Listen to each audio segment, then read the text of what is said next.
ओम गंगणपते नमः। नमस्कार, मैं आपका मित्र पंडित लोकेश गहतोड़ी आप सभी का हार्दिक स्वागत करता हूं अपने यूट्यूब चैनल पर। आज हम इस वीडियो के माध्यम से आपको श्राद्ध पक्ष के विषय में जानकारी देंगे। श्राद्ध पक्ष में किस दिन कौन सा श्राद्ध पड़ रहा है और आपको क्या नहीं करना चाहिए श्राद्ध पक्ष में, और आपको क्या करना चाहिए उत्तम परिणाम प्राप्त करने के लिए, श्राद्ध ना करने के नुकसान क्या होते हैं, और कुछ उपाय भी आपको बताएंगे जो आपके लिए बहुत ही कारगर सिद्ध होंगे। इसलिए अंत तक आप हमारे साथ बने रहिए। और यदि आपने हमारे चैनल को सब्सक्राइब नहीं किया तो प्लीज़ सब्सक्राइब कर लीजिए। हमारे चैनल पर आपको धर्म, ज्योतिष, अध्यात्म तथा राशिफल संबंधित वीडियो देखने को मिलेगी। और बेल आइकन जरूर प्रेस कर लीजिए ताकि हमारे आने वाली सभी वीडियो की नोटिफिकेशन सबसे पहले आपको प्राप्त हो सके। सबसे पहले जानते हैं कि श्राद्ध होता क्या है। हम अपने पूर्वजों के प्रति कृतज्ञ होकर, श्रद्धा से युक्त होकर जो कर्म करते हैं उसे ही श्राद्ध कहते हैं। क्योंकि हमारे पूर्वजों के कारण ही हमें शरीर की प्राप्ति हुई है, हमें धन संपत्ति की प्राप्ति हुई है, हमें विद्या की प्राप्ति हुई है, हमें समाज में मान सम्मान की प्राप्ति हुई है। इसलिए उनके प्रति आदर व्यक्त करते हुए, उनके प्रति सम्मान व्यक्त करते हुए, उनके प्रति समर्पण भाव व्यक्त करते हुए, शास्त्रों में कही हुई विधि का पालन करके हम जो कृत्य करते हैं वो इस लोक में भी सुखदायी होता है और परलोक में भी उत्तम फल देने वाला होता है, वही श्राद्ध है। और श्राद्ध करना मनुष्य मात्र के लिए परम आवश्यक है। क्योंकि प्रत्येक पुराण में आप ये उपाख्यान अवश्य सुनेंगे कि श्राद्ध करने से क्या फल की प्राप्ति होती है, अथवा जो श्राद्ध नहीं करते उन्हें क्या इसका बुरा परिणाम भुगतना पड़ता है। जो लोग श्राद्ध नहीं करते उनको क्या क्या नुकसान होते हैं जानते हैं। उनके घर में वंश वृद्धि होना रुक जाती है। बिल्कुल ही संतान का जन्म बहुत ही कठिनाई से होता है, अन्यथा संतान का जन्म ही नहीं होता। उनके घर में बरकत नहीं होती। कितने भी धनवान हो सकते हैं, कितना ही उनके पास आमदनी हो सकती है, लेकिन उनके खर्चे हमेशा उनकी आमदनी से ज़्यादा रहते हैं। उनका हाथ हमेशा टाइट ही रहता है और वो परेशान ही रहते हैं अपने बजट को लेकर। कलह कलेश हो जाता है छोटी छोटी बातों को लेकर, मन मुटाव हो जाता है। और आप कितने भी संपन्न हो, कितने भी आप धनवान हो, यदि आपके परिवार के सदस्यों के मध्य आपस में प्रेम नहीं है, सामंजस्य नहीं है, तो कोई भी मनुष्य शांति से नहीं रह सकता। दुर्घटनाओं का, चोट चपेट का योग बन जाता है। छोटी छोटी घटनाएं होती रहती है, कभी गाड़ी में टूट फूट हो जाती है, कभी घर में फर्नीचर खराब हो जाता है, आपके इलेक्ट्रिक के कोई आइटम है वो खराब हो जाते हैं, अथवा शारीरिक रूप से भी पीड़ा भुगतनी पड़ती है। बड़ी आर्थिक हानि भी देखने को मिलती है। ऐसा उनके साथ भी होता है जो श्राद्ध तर्पण नहीं करते, विधि विधान से पितरों का पूजन नहीं करते, और उनकी कुंडली में पितृदोष भी बना हुआ है। तो उन लोगों की कुंडली में देखा गया है कि उन्हें बड़ी आर्थिक हानि का सामना करना पड़ता है। ऐसे लोग यदि कभी एक बार कर्ज ले ले तो आसानी से कर्ज से उभर नहीं पाते, कर्ज के जाल में फंस जाते हैं। विवाह होने में समस्या आती है, आपकी संतान का विवाह नहीं हो पाता, बुरे बुरे स्वप्न आपको आते हैं।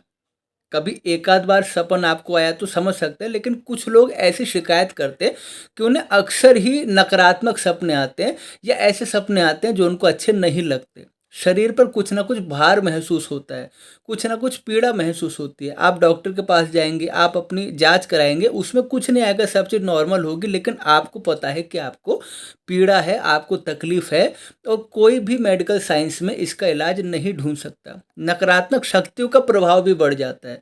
जिन लोगों पर पितृदोष होता है, अन्यथा जिनके पितरों की प्रसन्नता उन पर नहीं होती, जिनके पितृ अतृप्त रह जाते हैं, जो श्राद्ध तर्पण नहीं करते, तो लोग बड़ी आसानी से नकारात्मक शक्तियों के चंगुल में फंस जाते हैं, और ये मनुष्य के जीवन को एक तरह से खराब कर देते हैं। तो श्राद्ध ना करने के बड़े भारी नुकसान बताए गए हमारे शास्त्रों में। इसलिए प्रत्येक मनुष्य मात्र को अपने पूर्वजों के प्रति अपना जो पितृ ऋण होता है उसको उतारने के लिए श्राद्ध तर्पण अवश्य करना चाहिए और अपने पितरों को प्रसन्न करना चाहिए। देखिए, श्राद्ध में ये आवश्यक नहीं है कि आपको इतनी ही धनराशि खर्च करनी है, या आपको इतने ही संसाधनों का प्रयोग करना है, या आपको विशेष रूप से इतना ही समय देना है। श्रद्धा भक्ति से युक्त होकर अपनी सामर्थ्य अनुसार आप जो कुछ भी करेंगे, आपके पितृ आपसे प्रसन्न रहेंगे और आपके प्रत्येक कार्य में आपके साथ रहेंगे, और कभी भी आपको संकट में अकेला नहीं छोड़ेंगे। आइए अब जानते हैं कि श्राद्ध पक्ष कब से आरंभ है। 29 सितंबर 2023 से श्राद्ध पक्ष आरंभ है, और 14 अक्टूबर 2023 को श्राद्ध पक्ष समाप्त हो रहा है। आप हमारे साथ बने रहिए, आगे हम आपको बताएंगे कि प्रत्येक दिन किस तिथि का श्राद्ध किया जाएगा। आप उसको नोट कर लीजिए ताकि आपको आसानी हो सके। अब हम जानते हैं कि श्राद्ध पक्ष में हमें क्या नहीं करना चाहिए, जो करने से हम पर नकारात्मक प्रभाव पड़ सकता है। देखिए, श्राद्ध पक्ष में तामसिक भोजन से आपको बिल्कुल दूरी बना लेनी चाहिए। प्याज है, लहसुन है, बैंगन है, मसूर है, किसी भी प्रकार के तामसिक भोजन को आपको ग्रहण नहीं करना है। मांस मदिरा का आपको सेवन नहीं करना है।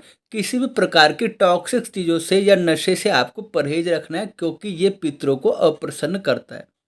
इस समय आपको काले कपड़े पहनने से भी परहेज रखना चाहिए, क्योंकि काले कपड़े कहीं ना कहीं नकारात्मक शक्तियों को प्रभावित करते हैं। आपको काले वस्त्र पहनने से परहेज रखना चाहिए। अभद्र भाषा का प्रयोग किसी के प्रति आपको नहीं करना चाहिए। वैसे तो जीवन में कभी भी किसी के प्रति आपको अभद्र भाषा का प्रयोग नहीं करना चाहिए, लेकिन श्राद्ध पक्ष में विशेषतः आपको ध्यान रखना चाहिए कि आप कभी अभद्र भाषा का प्रयोग ना करें। किसी पर क्रोध करने से बचें। इस समय मन में शांति और धैर्य धारण करें, क्रोध करने से बचें। आपको दुखी भी नहीं होना है, क्योंकि देखिए, आपके पितर आपके पास आए हैं और आपके पितर आपसे कुछ नहीं चाहते। वो आपसे प्रेम चाहते, आप उनसे आशीर्वाद चाहते। इस समय आप दुखी होंगे तो कहीं ना कहीं उनको भी दुख की प्राप्ति होगी। इसलिए इस समय दुखी ना हो, रुदन ना करें। आपके आंसू गिरेंगे तो आपके पितर कभी भी प्रसन्न नहीं होंगे। इस समय रुदन करना, शोक करना, किसी भी प्रकार से मन में ग्लानि लाना या गलत आचरण करना आपके लिए ठीक नहीं होगा। श्राद्ध पक्ष में पितृ पूजन होता है, पितरों के निमित्त सब कर्म होते हैं। इस समय कोई अन्य देवी देवताओं के निमित्त सकाम कर्म नहीं होता। जैसे आपके मन में कोई कामना है, आपके मन में कोई इच्छा है, तो उसके लिए वर्ष भर में विशेष मुहूर्त होते हैं, विशेष समय होता है। इस समय केवल पितृ पूजा की जाती है, अन्य किसी प्रकार का सकाम कर्म नहीं किया जाता। लेकिन बहुत से लोग कहते हैं कि हम श्राद्ध में पूजा करें, क्या हम श्राद्ध में अपना नित्य कर्म करें। देखिए, पूजन और नित्य कर्म तो आपके दैनिक भोजन की भांति है। जैसे आप बिना भोजन के नहीं रह सकते, ऐसे ही आत्मा बिना प्रभु की आराधना के भी नहीं रह सकती। यहाँ पर सकाम कर्म का अर्थ है कोई बड़ा अनुष्ठान करना, यज्ञ आदि करना, कोई विशेष उत्सव करना, जो आप श्राद्ध पक्ष के बाद भी पंचांग देकर कर सकते हैं। जो आपकी नित्य पूजा है, पाठ है, आपका नियम है प्रतिदिन का, वो आप अवश्य करेंगे, उसमें कुछ भी हानि नहीं है। क्योंकि आपको पितरों की पूजा करनी है, इसके लिए आपको भगवान की पूजा छोड़ने की तो आवश्यकता नहीं है, क्योंकि पितृ भी नारायण स्वरूप कहे गए हैं और देवता भी नारायण स्वरूप कहे गए हैं। किसी विशेष सकाम अनुष्ठान के आरंभ की मनाही है। जो आप नित्य कर्म करते हैं, नित्य नेम है आपका, वो आप अवश्य कर सकते हैं। इस समय किसी के अपमान करने से आपको बचना है। किसी का तिरस्कार करना, किसी के दिल को ठेस पहुंचाना आपसे नहीं होना चाहिए। इस समय किसी भी प्रकार का मांगलिक कार्यों का मुहूर्त नहीं होता। जैसे गृह प्रवेश का मुहूर्त है, आपने कोई नया व्यवसाय खोलना है, कारोबार में कुछ आपको नया काम करना है, दुकान का मुहूर्त करना है, आपने नई गाड़ी लेनी है, कुछ भी ऐसी चीज़ें हैं, ज्वेलरी खरीदनी है, तो इस समय इन सब चीज़ों का मुहूर्त नहीं होता। इस समय विवाह आदि की बातचीत भी नहीं होती। यानी आप इस समय शुरुआत करें विवाह आदि की बातचीत की, या ऐसे कोई विवाह संबंधित कार्य, वो भी नहीं होते। और सबसे बड़ी बात, इस समय भोगों में आसक्त आपको नहीं होना चाहिए। भोगों से आपको इस समय परहेज रखना चाहिए। आपको किसी भी प्रकार से अपने मन में विकार को आने नहीं देना चाहिए। अब जानते हैं कि हमें श्राद्ध पक्ष में क्या करना चाहिए। श्राद्ध पक्ष में अपने पितरों के निमित्त तर्पण अवश्य करना चाहिए। विधि पूर्वक पिंडदान अवश्य करना चाहिए। तिथि में श्राद्ध अवश्य करना चाहिए। अभी आगे हम आपको बताएंगे किस तिथि को कौन सा श्राद्ध तिथि का श्राद्ध अवश्य करना चाहिए। आपके घर में जो अतिथि का आगमन है, उनका सत्कार अवश्य करना चाहिए। उनको आप निराश लौटा दे या उनको दुखी लौटा दे, ऐसा नहीं करना चाहिए। आप तीर्थ यात्रा करें, गंगा जी में स्नान करने जाए, बहुत ही शुभ है। इस समय जितना दान पुण्य करते हैं, जितना आप शुभ कर्म करते हैं, उतना आपको पितरों की प्रसन्नता की प्राप्ति होगी। इस समय विशेषतः आपको श्राद्ध में आमंत्रित करना चाहिए। किसे? अपने दामाद को, अपने नाती को, भांजे को, बहन बेटियों को विशेष रूप से आमंत्रित करना चाहिए, जिससे पितर आप पर बहुत ही अधिक प्रसन्न होते हैं। आपका भोजन शुद्ध होना चाहिए, आपके आचरण शुद्ध होने चाहिए, सात्विक और उत्तम जीवन शैली इस समय आपकी होनी चाहिए। आप मंत्र जाप कर सकते हैं, भगवान का सुमरन कर सकते हैं, और जितना मंत्र जाप करेंगे आपके हृदय को उतनी ही शक्ति की प्राप्ति होगी और विषम परिस्थिति में भी आप घबराएंगे नहीं। इस समय आपको पितरों के निमित्त स्तुति स्तोत्र अवश्य आपको श्रवण करना चाहिए। हमारे चैनल पर उपलब्ध है, श्री रुचि प्रजापति ने पितरों के निमित्त जो स्तोत्र कहा है, उस स्तोत्र की महिमा बताई गई है कि उस स्तोत्र के पाठ से यदि आपके श्राद्ध में कोई न्यूनता आ जाती है या उसमें कुछ कमी आ जाती है, वो भी दूर हो जाती है और पितृ पूर्ण तृप्त होते हैं। श्री मार्कंडेय पुराण में स्तोत्र वर्णित है। तो हमारे चैनल पर ये स्रोत उपलब्ध है, आप चाहें तो इसका लिंक हम आपको प्रोवाइड कर देंगे, आप वहाँ से इसको सुन सकते हैं। इस समय प्रतिदिन गौ माता के भोजन की आपको व्यवस्था करनी चाहिए, क्योंकि गौ माता में संपूर्ण देवताओं का और पितरों का निवास है। तो गौ माता की पूजा करना, उनके निमित्त भोजन की व्यवस्था आपको करनी चाहिए। प्रतिदिन श्वान को यानी कुत्ते को और कौवे को आपको भोजन खिलाना चाहिए। इस समय परोपकार की भावना से कार्य करें, मन में स्वार्थ रख के कि बदले में मुझे कुछ मिलेगा या इससे मेरा ये संबंध है इसलिए मैं इसके लिए कुछ करूं, ऐसा ना कह के अगर आप में सामर्थ्य है तो परोपकार आप कीजिए। जितना परोपकार करेंगे उतना आपके लिए शुभ होगा। अपनी शक्ति अनुसार आप दान कीजिए, स्वर्ण दान, वस्त्र दान, चांदी का दान, अन्न दान, जो आपकी सामर्थ्य है आप इस समय दान कीजिए। अपने गुरुजनों की सेवा कीजिए, अपने बड़े बुजुर्गों की सेवा कीजिए। देखिए, जीते जी हमें सेवा करनी चाहिए और उनके स्वर्ग प्राप्ति के पश्चात हमें श्राद्ध करके उनका पूजन करना चाहिए। तो ये बहुत ही साधारण सी बात है, ये आप करते भी होंगे, लेकिन इन बातों को यदि आप विचार करके देखें तो एक एक बात ऐसी है जिसमें आपके संपूर्ण दोषों को दूर करने की शक्ति है, आपके पाप कर्मों को ध्वंस करने की शक्ति है और प्रत्येक कार्य आपको पुण्य की ओर लेके जाएगा। अब आपका इंतजार समाप्त हुआ। अब हम जानते हैं किस तिथि को कौन सा श्राद्ध किया जाएगा। आप नोट कर सकते हैं आप चाहें तो। देखिए, 29 सितंबर 2023 दिन शुक्रवार, इस दिन से श्राद्ध आरंभ है। इस दिन पूर्णिमा का श्राद्ध है और इसी दिन दोपहरी में प्रतिपदा तिथि का भी श्राद्ध किया जाएगा। सुबह इस दिन पूर्णिमा का श्राद्ध किया जाएगा और उसके पश्चात दोपहरी में इस दिन प्रतिपदा तिथि का श्राद्ध किया जाएगा। 30 सितंबर 2023 शनिवार, इस दिन द्वितीया तिथि का श्राद्ध किया जाएगा। 1 अक्टूबर 2023 दिन रविवार, इस दिन तीसरा श्राद्ध किया जाएगा। 2 अक्टूबर 2023 सोमवार, इस दिन चतुर्थी का चौथा श्राद्ध किया जाएगा और इस दिन के श्राद्ध को महाभरणी श्राद्ध भी कहते हैं। इस दिन के श्राद्ध की विशेष महिमा होती है। 3 अक्टूबर 2023 दिन मंगलवार, इस दिन पंचमी का श्राद्ध किया जाएगा। 4 अक्टूबर 2023 दिन बुधवार, इस दिन षष्ठी तिथि का श्राद्ध किया जाएगा। 5 अक्टूबर 2023 दिन वीरवार, इस दिन सप्तमी तिथि का श्राद्ध किया जाएगा। 6 अक्टूबर 2023 दिन शुक्रवार, इस दिन अष्टमी तिथि का श्राद्ध किया जाएगा। 7 अक्टूबर 2023 दिन शनिवार, इस दिन नवमी तिथि का श्राद्ध किया जाएगा। 8 अक्टूबर 2023 दिन रविवार, इस दिन दशमी तिथि का श्राद्ध किया जाएगा। 9 अक्टूबर 2023 दिन सोमवार, इस दिन एकादशी तिथि का श्राद्ध किया जाएगा और 10 अक्टूबर 2023 दिन मंगलवार, इस दिन वैसे तो तिथि का श्राद्ध नहीं है, लेकिन इस दिन मघा श्राद्ध है, यानी मघा नक्षत्र में जो श्राद्ध किया जाता है उसको मघा श्राद्ध कहते हैं। इसके श्राद्ध की भी बड़ी महिमा कही गई है। इस दिन तिथि का श्राद्ध नहीं है लेकिन मघा श्राद्ध है, मघा नक्षत्र में। 11 अक्टूबर 2023 दिन बुधवार, इस दिन द्वादशी का श्राद्ध किया जाएगा। 12 अक्टूबर 2023 दिन वीरवार, इस दिन त्रयोदशी तिथि का श्राद्ध किया जाएगा।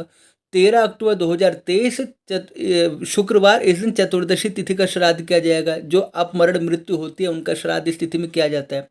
और 14 अक्टूबर 2023 दिन शनिवार, इस दिन अमावस्या तिथि है। संपूर्ण पितरों का इस दिन श्राद्ध किया जाएगा और पितरों का विसर्जन भी इस दिन होगा।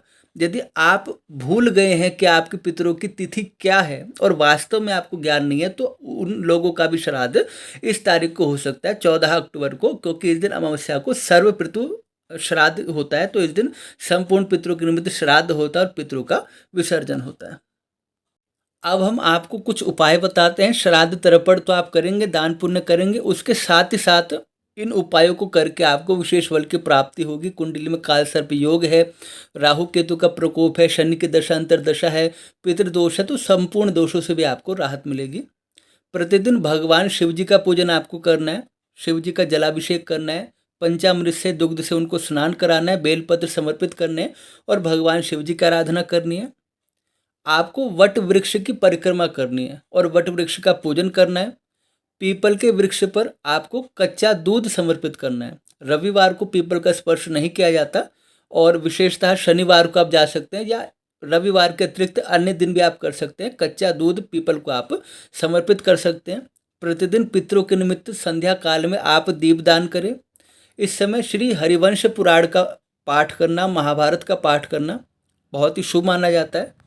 और इस समय ब्राह्मणों को भोजन कराना और उन्हें दान पुण्य देना बहुत ही शुभ माना जाता है। इसके साथ ही साथ श्राद्ध पक्ष में जैसे मैंने कहा, रुचि प्रजापति जी ने कहा है पितृ स्त्रोत उसका श्रवण करना, पितृ गायत्री का पाठ करना, पितृ सूक्त का पाठ करना और जो पुराणों में उपाख्यान है पितरों से संबंधित उनका पाठ करना, ज्योतिर्लिंग की यात्रा करना, तीर्थ की यात्रा करना, गौदान आदि करना, या आप तुलादान भी उस परिस्थिति में कर सकते हैं जब आपकी कुंडली में पितृदोष से संबंधित ऐसा उपाय निकले, उस स्थिति में आप कर सकते हैं। तो इन सभी उपायों को करके आप श्राद्ध पक्ष में विशेष लाभ उठा सकते हैं। आशा करता हूँ आपको जानकारी पसंद आई होगी, और यदि आपने हमारे चैनल को सब्सक्राइब नहीं किया तो प्लीज़ सब्सक्राइब कर लीजिए और बेल आइकन प्रेस कर लीजिए ताकि हमारे आने वाली सभी वीडियो की नोटिफिकेशन सबसे पहले आपको प्राप्त हो सके। हम आपके लिए ऐसे ही ज्ञानवर्धक कार्यक्रम लाते रहते हैं। पुनः भेंट होगी अगले विषय के साथ, तब तक के लिए आप सभी को जय श्री राम।